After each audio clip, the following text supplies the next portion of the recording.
ನಮಸ್ಕಾರ ಸ್ನೇಹಿತರೆ, ಇವತ್ತಿನ ವಿಡಿಯೋದಲ್ಲಿ ತುಂಬಾ ಸಿಂಪಲ್ಲಾಗಿ ಟೇಸ್ಟಿಯಾಗಿ ಇಡ್ಲಿಗೆ, ದೋಸೆಗೆ, ಚಪಾತಿಗೆ ಎಲ್ಲನೂ ಸರಿ ಹೊಂದುವಂತಹ ಕಡಲೆಬೀಜ ಮತ್ತು ಕಡಲೆಬೇಳೆ ಚಟ್ನಿ ಯಾವ ರೀತಿ ಮಾಡೋದು ಅಂತ ತೋರಿಸ್ಕೊಡ್ತಾ ಇದ್ದೀನಿ. ತುಂಬ ಚೆನ್ನಾಗಿರುತ್ತೆ, ಟೇಸ್ಟಿಯಾಗೂ ಸಹ ಇರುತ್ತೆ. ನೋಡಿ, ಮೊದಲಿಗೆ ನಾನು ಒಂದು ಬಾಣಲಿಗೆ ಆ ಕಪ್ಪಲ್ಲಿ 2 ಕಪ್ ಆಗುವಷ್ಟು ಕಡಲೆಬೀಜವನ್ನು ತೊಗೊತಾ ಇದ್ದೀನಿ. ಹಸಿ ಕಡಲೆಬೀಜವನ್ನು ಸೇರಿಸ್ಕೊತಾ ಇದ್ದೀನಿ. ಹಾಗೆ ಅರ್ಧ ಕಪ್ ಆಗುವಷ್ಟು ಕಡಲೆಬೇಳೆಯನ್ನು ಸೇರಿಸ್ತಾ ಇದ್ದೀನಿ. ಸೇರಿಸ್ಬಿಟ್ಟು ಎರಡನ್ನೂ ಮೀಡಿಯಮ್ ಟು ಲೋ ಫ್ಲೇಮ್ ಇಟ್ಕೊಂಡು ಚೆನ್ನಾಗಿ ಹುರ್ಕೋಬೇಕಾಗುತ್ತೆ.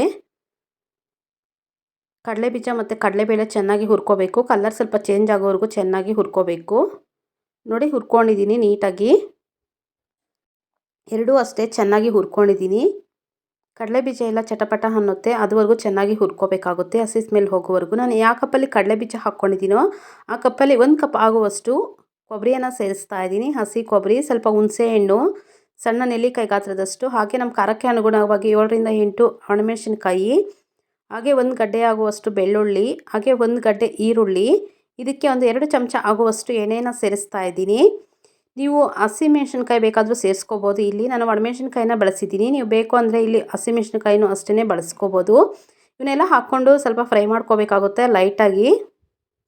ಜಾಸ್ತಿ ಏನು ಬೇಡ, ಸ್ವಲ್ಪ ಫ್ರೈ ಮಾಡಿಕೊಂಡ್ರೆ ಆಯಿತು. ಹಾಗೆ ಸ್ವಲ್ಪ ಕೊತ್ತಂಬರಿಯನ್ನು ಸೇರಿಸ್ತಾ ಇದ್ದೀನಿ. ಹಾಗೆ ರುಚಿಗೆ ತಕ್ಕಷ್ಟು ಉಪ್ಪನ್ನು ಸೇರಿಸ್ತಾ ಇದ್ದೀನಿ. ಮೆಣಸಿನ್ಕಾಯಿ ಸ್ವಲ್ಪ ಫ್ರೈ ಆದರೆ ಸಾಕಾಗುತ್ತೆ, ಚೆನ್ನಾಗಿ ಫ್ರೈ ಮಾಡಿಕೊಂಡ್ರೆ ಸಾಕು ಮೆಣಸಿನ್ಕಾಯಿ.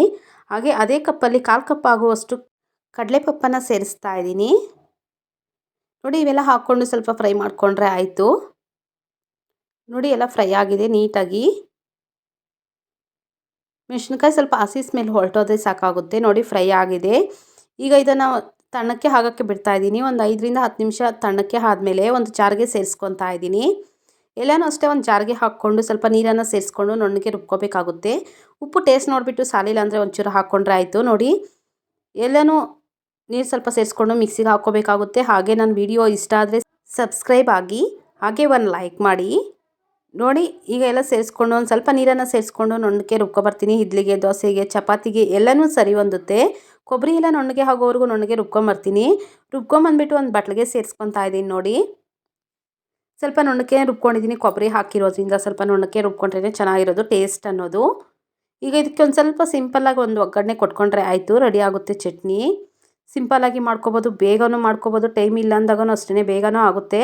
ಈಗ ನೋಡಿ, ಒಂದು ಬಾಣಲಿಗೆ ಒಂದು 2ರಿಂದ 3 ಚಮಚ ಆಗುವಷ್ಟು ಎಣ್ಣೆಯನ್ನು ಕಾಯಿಸ್ಕೊಂಡಿದ್ದೀನಿ.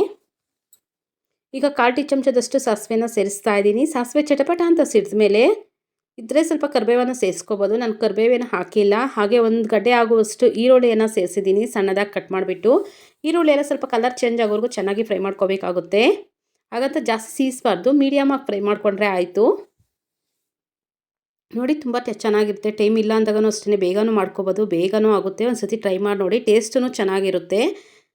ನೋಡಿ, ಒಗ್ಗರಣೆ ರೆಡಿ ಆಗಿದೆ. ಒಗ್ಗರಣೆನೂ ಅಷ್ಟೇ ಎತ್ಬಿಟ್ಟು ಚಟ್ನಿಗೆ ಹಾಕ್ಕೊತಾ ಇದ್ದೀನಿ. ಹಾಕ್ಕೊಂಡು ಬಾಣಲಿಯಲ್ಲಿರೋದೆಲ್ಲ ನೀಟಾಗಿ ಅದಕ್ಕೆ ಬಗ್ಸ್ಕೊಂಡ್ರೆ ಆಯಿತು. ನೋಡಿ, ಒಂದು ಸತಿ ಎಲ್ಲ ಮಿಕ್ಸ್ ಮಾಡಿಕೊಂಡ್ರೆ ಸಾಕು, ರೆಡಿ ಆಗುತ್ತೆ ಚಟ್ನಿನೂ ಅಷ್ಟೇ. ಒಂದು ಸತಿ ಎಲ್ಲ ಮಿಕ್ಸ್ ಮಾಡ್ಕೋಬೇಕು ನೀಟಾಗಿ. ನೋಡಿ, ರೆಡಿ ಆಗಿದೆ ಚಟ್ನಿ.